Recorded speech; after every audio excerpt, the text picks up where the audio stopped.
Oh my god! Non mais je suis trop contente de vous retrouver dans cette nouvelle vidéo. Vous avez vu, nouveau concept aussi. Je me suis dit, let's go en fait, go cuisiner et parler en même temps parce que ma passion c'est la cuisine et j'adore aussi vous partager des choses. Quoi de mieux en fait que ce concept là. Aujourd'hui on va se préparer un petit masala chai version traditionnelle indienne bien évidemment. Et je peux pas vous en dire trop mais voilà en fait ça fait plus d'un an que je travaille sur un projet de thé. Pour le moment je peux pas vous en dire trop mais une chose est sûre c'est que vous allez être trop content et trop contente littéralement parce que je sais que c'est compliqué de trouver du bon masala chai bien dosé et qui est excellent. Donc dans cette merveilleuse casserole on va commencer à se préparer le masala chai version traditionnelle et du coup parler de la confiance en soi. Alors j'ai mes petites notes sous mes yeux parce que j'ai peur de trop divaguer et vu que c'est un sujet très complexe, voilà, j'ai besoin que ce soit structuré en fait parce que tout est dans ma tête. Je vais parler d'un truc et je vais faire un bond jusqu'au 5e truc alors qu'avant je devais parler du 2e sujet. Bref, et pour moi en fait la confiance en soi ça englobe tellement de choses et c'est tellement complexe que voilà j'ai besoin de structure. Je vais vous donner des tips, je vais vous dire ce qui m'a aidé, les expériences que j'ai pu vivre qui m'ont permis d'évoluer et donc d'en tirer des leçons, donc de gagner confiance en moi parce que pour moi voilà la confiance en soi c'est les expériences, c'est tellement de choses. Dans un premier temps du coup je vais faire chauffer de l'eau dans cette casserole. Alors je vais préparer pour je pense 2 tasses environ. Donc je vais mettre vraiment un fond d'eau, je vais vous montrer. Voilà vraiment un je sais pas si on va voir en fait. Vraiment un fond d'eau que je vais faire bouillir. Ah oui, et une chose que je voulais vous dire, vous allez voir au fur et à mesure de cette vidéo, la confiance en soi ça se construit pas du jour au lendemain, mais ça je pense que vous le savez déjà. Donc la première chose qui m'a extrêmement aidée, vous vous en doutez, ça a été de m'inscrire à la salle et de commencer la musculation. Alors dans cette vidéo je vais vraiment dire les termes et je vais être en totale transparence avec vous parce que en fait j'aime l'honnêteté. Je veux pas passer par 4 chemins pour au final ne pas être honnête, je vais être honnête, d'accord? En gros déjà premièrement faut savoir que je me trouvais assez fine. Faut savoir que je me suis inscrite à la salle il y a 5 ans il me semble, ou 6 ans, un truc comme ça. Et voilà, donc je débutais à la musculation, donc j'y connaissais rien, j'ai fini par me blesser. J'ai dû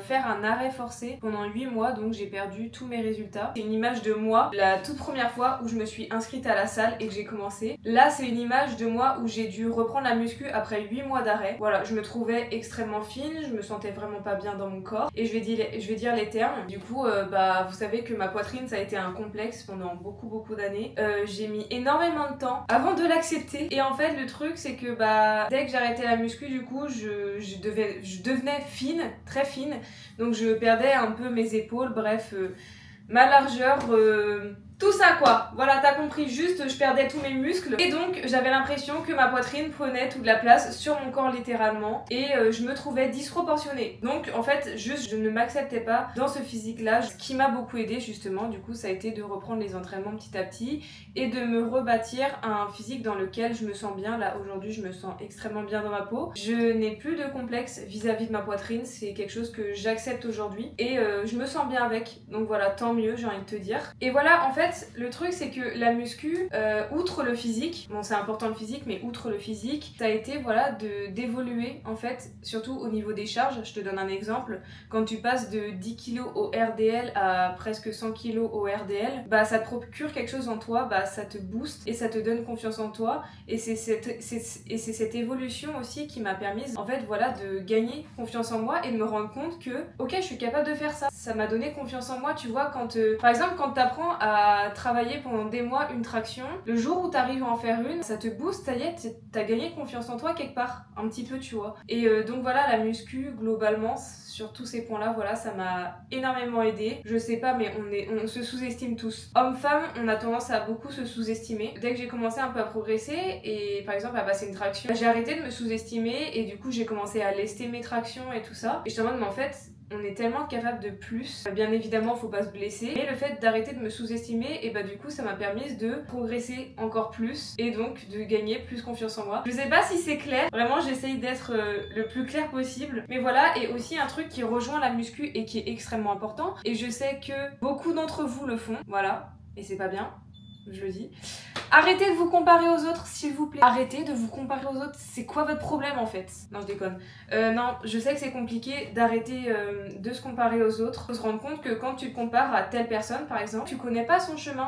Tu sais pas en fait ce qu'elle a traversé, tu sais pas ça fait combien de temps qu'elle est à la salle, tu sais pas combien de fois par semaine elle s'entraîne, tu connais pas sa diète, tu sais pas elle, son rapport à son corps, t'en sais rien. Le truc c'est qu'il faut que t'arrives à te focus sur toi et à vraiment te concentrer sur toi. Et le jour où t'auras le déclic et que tu te diras ah ouais non mais ça sert à rien que je me compare aux autres, de toute façon je suis là pour moi et je n'ai rien à envier aux autres, je fais mon propre chemin, tu vas avoir un déclic. Le fait d'arrêter de te comparer aux autres, tu vas être dans ta bulle, tu vas être focus et ça va te booster. Un truc de malade, je te jure que quand j'ai eu le déclic, j'étais en mode mais oui, mais moi je suis là pour moi, genre je m'en fiche en fait de cette personne, comment est-ce qu'elle est, naïa. En fait non, focus-toi juste sur toi, ça va énormément t'aider. Et la comparaison, c'est pas que c'est inévitable, mais ouais ça peut être des pensées voilà intrusives dans ta tête, qui peuvent même carrément te faire remettre en question sur certaines choses. C'est pas bien du tout, c'est pas sain du tout pour toi, ça va juste te faire perdre confiance en toi en fait si tu te compares à trop de personnes. Vraiment c'est pas intéressant de faire ça et ça va pas t'aider. Donc sincèrement, voilà, focus-toi sur toi, arrête de te comparer aux autres, c'est pas du tout constructif. Donc là tu vois, mon eau elle a bien chauffé, je vais baisser le feu à 3 environ pour faire infuser le thé. Là je vais me prendre 2 belles cuillères à café de thé, hop, de thé et mélange d'épices. D'ailleurs si t'avais pas capté, c'est un masala chai, hein. Faut suivre en fait. 2 belles cuillères à café. Là, une petite parenthèse aussi pour le masala chai, donc j'ai mis 2 cuillères à café à peu près. Tout dépend de vous, si vous voulez que ça ait plus de goût, vous pouvez en mettre une troisième, y a pas de souci. Au niveau de l'infusion, là, ça va être à peu près 5 à 6 minutes, parce que moi j'aime bien quand c'est plus prononcé en goût. Mais vous pouvez laisser infuser encore plus longtemps. Vraiment, il n'y a pas de règles réellement. Faites selon votre convenance, il y en a qui aiment pas trop infuser, il y en a qui aiment très infuser, tout dépend. Et du coup, avec ça, pendant que ça infuse, je vais bien évidemment rajouter du miel. Alors, normalement, c'est du sucre qu'on ajoute dedans. Et en Inde, si vous êtes un peu calé sur la chose...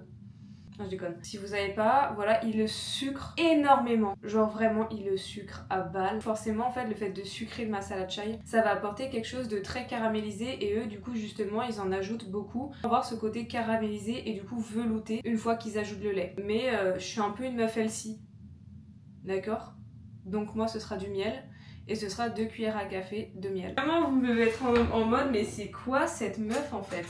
Mais pour qui elle se prend? Là je suis en train d'ajouter du coup 2 petites cuillères à café de miel. C'est vrai qu'avant je préparais mon masala chai avec du sucre de canne. Je mettais 1 cuillère environ dans ma tasse de sucre de canne. Mais j'ai développé une passion pour le miel en fait. Donc maintenant j'en rajoute dans mon masala chai. C'est excellent. Voilà, c'est excellent. Et je vous recommande vraiment d'essayer par ailleurs. Maintenant on va passer au deuxième point qui m'a énormément aidé à avoir confiance en moi, à devenir la personne que je suis aujourd'hui. Ça a été vraiment les critiques des gens. Quand on vous critique, je vais vous expliquer plein de choses. C'est très complexe, mais c'est tellement important. Je vous en avais déjà parlé dans une vidéo, il y a un petit moment de ça. Mais ça a été les critiques des gens et en fait sur le moment ça m'a vraiment blessée, ça m'a détruite et tout ça. Ça m'a permis de me reconstruire après. Donc je suis devenue encore plus béton, tu vois ce que je veux dire. Donc vraiment si quelqu'un vous critique et tout ça, ne le prenez pas personnellement. Pensez plus que c'est leur frustration à eux qui projettent sur toi. Toi, tu peux juste simplement en tirer une leçon et évoluer face à ça et ne pas te réduire. Ce que je veux dire, je sais pas si c'est clair, hein. J'essaye d'être un maximum clair. Dans ma tête, c'est très clair. Ça t'aide à te construire un truc de malade. Et ça, c'est vrai que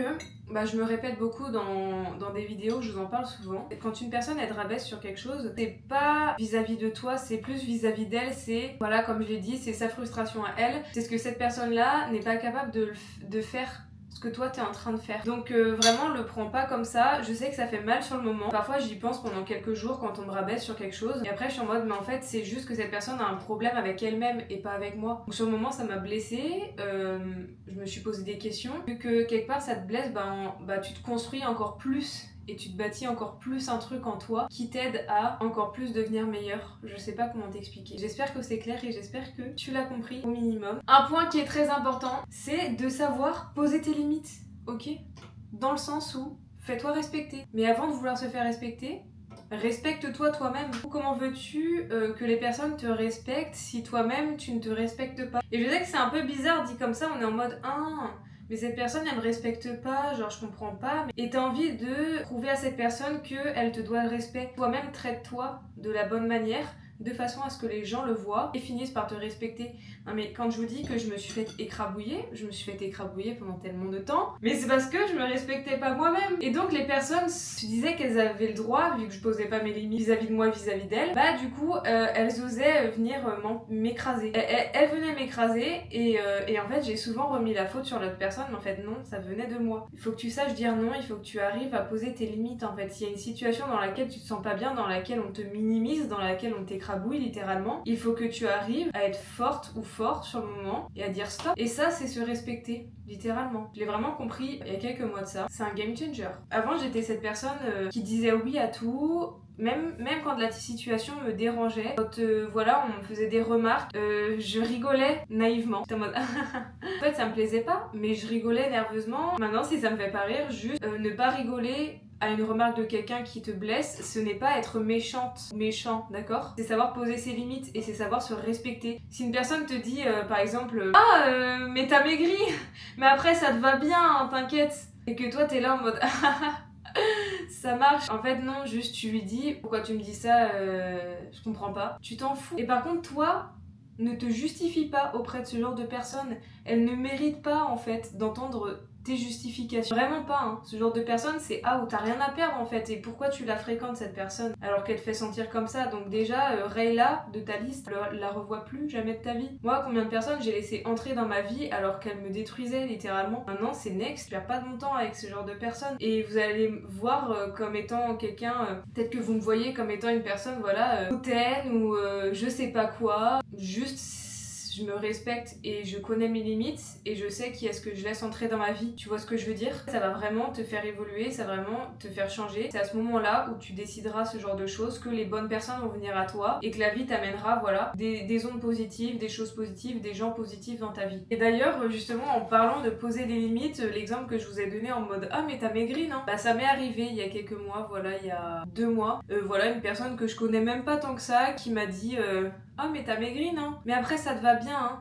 Et moi j'ai rigolé comme une conne en mode Du coup après avec le recul j'étais en mode mais pourquoi j'ai rigolé? Il y avait rien de drôle en fait, c'est pas marrant. Je veux pas dénigrer quelqu'un sur son physique, ça se fait juste pas. Que cette personne qui m'a fait cette remarque là, elle-même elle se respecte pas. Et justement vous avez vu, j'en ai fait un concept sur Insta où tu sais genre quelqu'un me fait une réflexion et après je vais faire les biceps. Ça m'a juste motivée à me donner encore plus à la salle. Et justement cette remarque là j'y ai pensé hein, pendant quelques jours, ça m'a un peu tracassée. Je me suis dit mais est-ce que j'ai vraiment minci et tout ça? Après je me suis dit mais non. Bien évidemment, cette personne a juste un problème avec elle-même et cette personne, pour le coup, se trouve peut-être vraiment fine. C'est pas visé vis-à-vis de moi, c'est vis-à-vis d'elle. Donc vraiment, pose tes limites et je sais que si on me refait une réflexion comme ça la prochaine fois, j'arriverai à poser mes limites et ainsi de suite. Faut pas prendre les remarques négatives comme ça, telles quelles. Faut les prendre comme des expériences ou des leçons de vie qui vont te permettre d'évoluer et de réagir mieux la prochaine fois. 4e point qui est important et qui m'a énormément aidé à gagner confiance en moi. Et ça, je suis sûre que je suis pas la seule à le penser. Avant de passer au 4e point, on va maintenant ajouter le lait dans la casserole, un petit peu plus de lait que d'eau qu'il y a dans la casserole. Honnêtement, je vous donne des quantités approximatives, mais c'est que dans ma tête c'est clair. Après, si vous voulez la recette exacte, bien évidemment, je vous la donnerai sur Instagram. D'ailleurs, si vous me suivez pas sur Instagram, vous attendez quoi en fait? Donc voilà, je vais rajouter plus de lait que d'eau. On peut passer au 4e point qui est ni plus ni moins le style vestimentaire et sortir de sa zone de confort. C'est quelque chose que j'ai eu du mal à faire. Je suis souvent restée dans ma zone de confort vestimentairement parlant. J'ai jamais fait d'efforts pour bien m'habiller. Alors pas à la salle, j'ai toujours essayé de me sentir bien dans mes vêtements, mais c'est surtout style vestimentaire extérieur. Et ça vous le savez déjà si vous me suivez sur Instagram. Si vous le faites pas, voilà, je vais pas me répéter. Hein. C'est que j'ai mis du temps avant de m'habiller de façon féminine, voilà, avec des vêtements un peu plus féminins. Je me disais en fait c'est pas fait pour moi et justement pour revenir à ce sujet-là de la poitrine, je ne voulais pas porter des vêtements qui collaient trop à la peau ou ce genre de choses parce que juste je m'assumais pas en fait et j'avais pas confiance en moi, etc. Et en fait le fait de sortir de ma zone de confort et de tester ce genre de vêtements, genre des robes moulantes, des t-shirts moulants, je me dis mais en fait c'est pas que c'est pas fait pour moi, c'est juste que je n'osais pas. Et le fait de sortir de ma zone de confort, ben ça m'a permis de tester des choses et donc de gagner plus confiance en moi. Par exemple dans cette robe là j'ai confiance en moi, dans tel vêtement j'ai confiance en moi. Un jour je me suis dit mais en fait tant que je resterai dans ma zone de confort, je ne risque pas d'évoluer. Sortez de votre zone de confort, même si on parle seulement de vêtements, c'est vraiment important. Et on va pas se mentir, mais quand t'es dans un vêtement dans lequel tu te sens bien, dans lequel tu te sens jolie, dans lequel tu te sens fort, forcément ça va te booster. Et du coup, mettons, tu veux un exemple à la salle, si je porte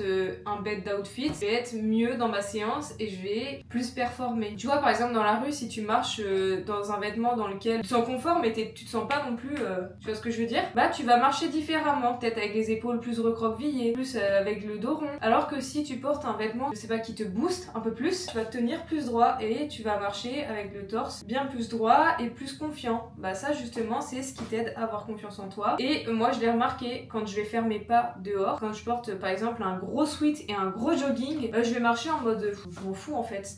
Chose qui est très bien, hein. J'adore me retrouver en jogging, en t-shirt simple comme là. Et j'ai remarqué que quand je sors avec des vêtements plus féminins, je vais plus marcher comme ça. Tu vois ce que je veux dire? Bon, ça c'est un exemple. Je sais pas si vous avez compris ce que je veux vous dire. Dans les deux cas, je vous dis pas qu'il faut pas porter de sweat ou pas de jogging, mais c'est que de temps en temps, je pense qu'il faut aussi savoir sortir de sa zone de confort et porter des choses qu'on n'a pas l'habitude de porter. Selon moi, c'est ce qui m'a aidé, voilà, à avoir confiance en moi. Et pour parler encore du style vestimentaire, c'est que j'ai fait un gros tri. Il y a des vêtements que je regardais et j'étais en mode, mais attends, par exemple, ce t-shirt là, je l'ai acheté il y a 3 ans. Il y a 3 ans, quelle personne est-ce que j'étais? Tu vois, faut le penser comme ça. Et quand tu le penses comme ça, tu réalises. Donc je l'ai pris et je l'ai retiré, voilà, de ma penderie, parce qu'en fait je suis plus du tout cette personne là que j'étais il y a 3 ans. Donc ce haut là je vais le remplacer par un autre qui me ressemble plus aujourd'hui. Ok, je vais devoir sortir de ma zone de confort, mais ce sera plus aligné avec la moi d'aujourd'hui. N'hésitez pas aussi à me donner votre avis en commentaire, hein. Pas de soucis, ou n'hésitez pas à me dire en commentaire vous ce qui vous a aidé à gagner confiance en vous. Voilà, c'est hyper important. Et puis même le fait de laisser un commentaire, ça pourrait peut-être aider d'autres personnes et même évoquer des points que je ne vais pas évoquer dans cette vidéo.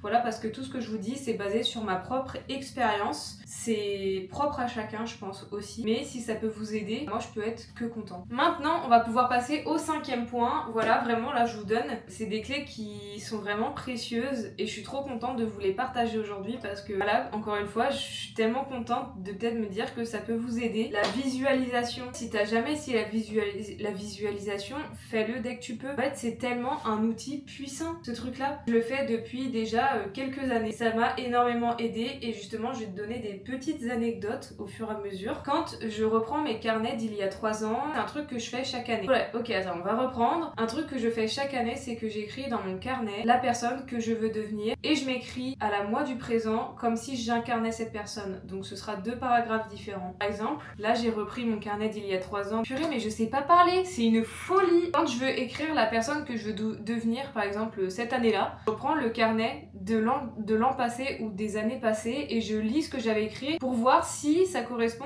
à la personne que j'incarne aujourd'hui. Est-ce que tu vois ce que je veux dire? Par exemple, j'ai pris un carnet au moment où j'écrivais la personne que je veux devenir, voilà, qui date d'il y a 3 ans, je l'ai ouvert et les premières lignes, par exemple, a été être sur les réseaux, j'ai envie de partager des choses sur les réseaux, faire telle ou telle chose, je veux inspirer les gens, je veux aider les gens à se sentir mieux, à prendre du temps pour eux. J'avais écrit que je rêvais de travailler avec des marques de sport. C'est pas vraiment un secret, mais c'est tellement personnel que c'est un peu bizarre de le dire là comme ça. Je l'ai tellement visualisé et je l'ai tellement voulu que j'ai travaillé en fait. J'ai travaillé pour atteindre cette vie-là, j'ai travaillé pour pouvoir par exemple bosser avec telle ou telle marque. Il y a 3 ans quand j'avais écrit je rêve de travailler avec des marques de sport, bah j'ai travaillé pendant des mois, pendant des années pour pouvoir avoir l'opportunité peut-être un jour de travailler avec des marques de sport. Donc le truc c'est que si tu veux vraiment quelque chose, il va vraiment falloir que tu incarnes cette personne et que tu travailles pour, tu vois ce que je veux dire? C'est tellement complexe comme sujet, je sais pas si vous me comprenez. L'autre point, ça va être du coup justement d'écrire dans votre carnet la personne dont tu rêves être ou la vie que tu rêves avoir au moment présent. Est-ce que tu vois ce que je veux dire? C'est un peu bizarre dit comme ça mais ça aide. Et donc le fait d'écrire au moment présent, tu vas avoir l'impression que ça existe déjà et donc tu vas travailler davantage pour pouvoir avoir cette vie là, tu vois. Et tu vas vraiment l'incarner au moment présent. Et donc ce que tu vas faire, mettons si ton rêve c'est de travailler dans la mode, bah ce que tu vas faire c'est que tu vas prendre ton carnet et tu vas écrire aujourd'hui j'ai telle couture à faire pour telle marque, etc.,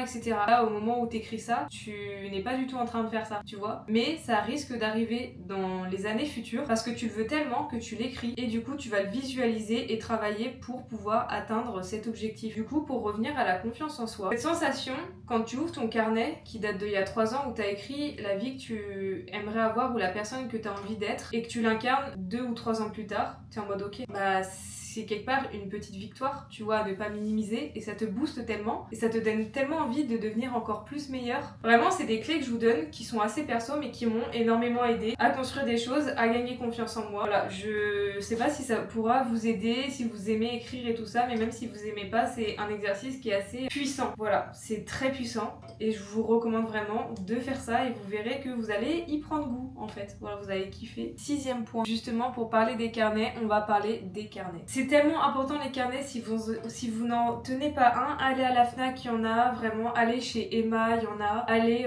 je sais pas moi, à Midika. Je pose ça là, c'est que quand tu vas écrire, tu vas te comprendre et donc tu vas te renforcer. Quand vous êtes dans une situation un petit peu critique ou même dans une situation hyper positive, écrivez-le. Ça va tellement vous aider. Si par exemple, émotionnellement, vous vous sentez pas bien, écrivez vos émotions et en écrivant au fur et à mesure, vous allez réaliser et vous allez avoir une conclusion qui va vous faire sentir mieux. Si par exemple, t'es dans une situation compliquée, tu vas écrire, bon bah voilà, je suis dans une situation compliquée, il se passe telle et telle chose dans ma vie, c'est pas facile, mais je vais faire en sorte que ça s'améliore et je vais mettre ça, ça, ça et ça en place. Et donc, quelque part, ça va te faire sentir mieux et tu vas trouver une solution. Ça va t'aider. Tu vois ce que je veux dire? Quand tu écris, tu reprends vraiment le contrôle. En fait, je pense que je vais vous donner des anecdotes de vie pour vous donner des exemples parce que c'est plus simple pour moi de vous exprimer ce genre de choses avec des choses vécues plutôt que d'essayer d'en chercher dans ma tête que je n'ai pas vécu. Tu vois ce que je veux dire? Par exemple, les personnes qui ne comprenaient pas pourquoi j'ai été invitée à Londres par Gymshark, qui me trouvaient pas légitime. Ça m'a énormément blessée.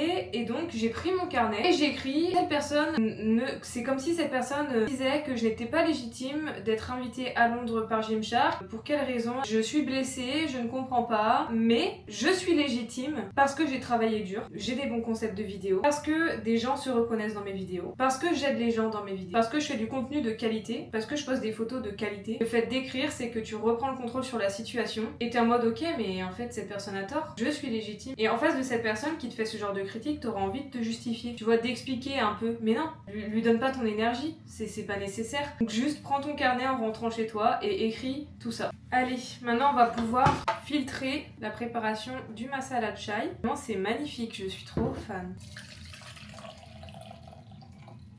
Et voilà, j'ai la préparation de mon masala chai. Comme ça, il m'en reste encore un petit peu pour aujourd'hui, je suis contente. Parfois, ça m'arrive de faire des grosses préparations dans une grande jarre. Comme ça, j'en ai pour plusieurs jours et ça me régale. Voilà le résultat. C'est pas juste merveilleux en fait. Meilleure boisson du monde! C'est la meilleure boisson du monde, c'est réconfortant, c'est apaisant, ça te permet de te créer un rituel pour que tu prennes le temps en fait, voilà, de te poser et de prendre du temps pour toi sans distraction, sans rien. En fait pour moi, voilà, le masala chai c'est plus qu'une boisson réconfortante en fait, c'est vraiment un moment que tu t'accordes à toi pour prendre le temps de le préparer. Par exemple la version traditionnelle, tu prends vraiment le temps, voilà, de faire bouillir ton eau, de laisser infuser, c'est tellement bien, c'est un truc de malade. Là, tu peux le faire de version un peu plus rapide, bon ça vous le voyez sur Instagram, mais dans les deux cas en fait c'est un petit rituel, voilà, tu te prépares ta petite boisson réconfortante, genre je sais pas comment expliquer, mais tellement bien, ça te permet de souffler et de te recentrer sur toi-même, de faire une pause dans le quotidien avec quelque chose de simple, tu vois ce que je veux dire? Bref. Du coup, si je pourrais vous dire quelque chose avant de clôturer cette vidéo, mais pour moi la confiance en soi du coup, c'est oser, c'est tomber, c'est comprendre, c'est recommencer jusqu'à devenir quelqu'un qui n'a plus besoin de la validation des autres pour avancer. Parce que si je veux bien finir sur un petit point que je rajoute que j'avais pas mis dans mes notes, c'est que pendant longtemps j'ai attendu, voilà, je voulais être validée, je voulais qu'on valide mon travail, je voulais qu'on valide le métier que je fais sur les réseaux, je voulais qu'on, voilà, juste qu'on valide, qu'on trouve que ce que je fais c'est bien, sinon c'est pas ça, toi il faut que tu t'auto-valides et que toi tu sois fier de toi. Parce que tu es légitime de faire quelque chose qui te passionne. Non, déjà toi sois fier de toi en fait, parce que y a que toi qui va t'accompagner dans tel ou tel projet. Cette personne-là, elle va pas t'aider dans tel ou tel projet. Tu vois ce que je veux dire? Personne qui te valide pas. Donc arrête d'essayer de te vendre, de te justifier et de montrer que t'es une bonne personne et de montrer que ce que tu construis c'est bien. Fais-le pour toi, focus-toi sur toi. Vraiment, c'est hyper important. D'accord? Donc voilà, je vais vous laisser sur cette vidéo. Vraiment, j'espère que ça vous a aidé, j'espère que ce format-là vous a plu surtout. Vous pouvez pas savoir à quel point ça m'a refait de filmer cette vidéo, surtout quand je prépare cette boisson-là. On va s'arrêter là pour aujourd'hui. Et écoutez, on se retrouve dans une prochaine vidéo. Prochaine vidéo avec ce nouveau concept qui est absolument fabuleux. Et j'aimerais beaucoup parler de motivation et savoir se discipliner, c'est bien, mais écouter son corps, c'est mieux. Dites-moi si le concept vous plaît, vous inspire. Dites-moi ce que vous en pensez, dites-moi si cette vidéo vous a plu. Je suis trop contente de m'être posée et d'avoir pris le temps de discuter avec vous, d'avoir pris le temps de me préparer ce masala chai. Et on se retrouve dans une prochaine vidéo, c'est une dinguerie, j'ai encore envie de vous parler. Donc, je vais me manier pour le montage et filmer une prochaine vidéo. Il est temps que je vous laisse. Je vous dis ciao ciao!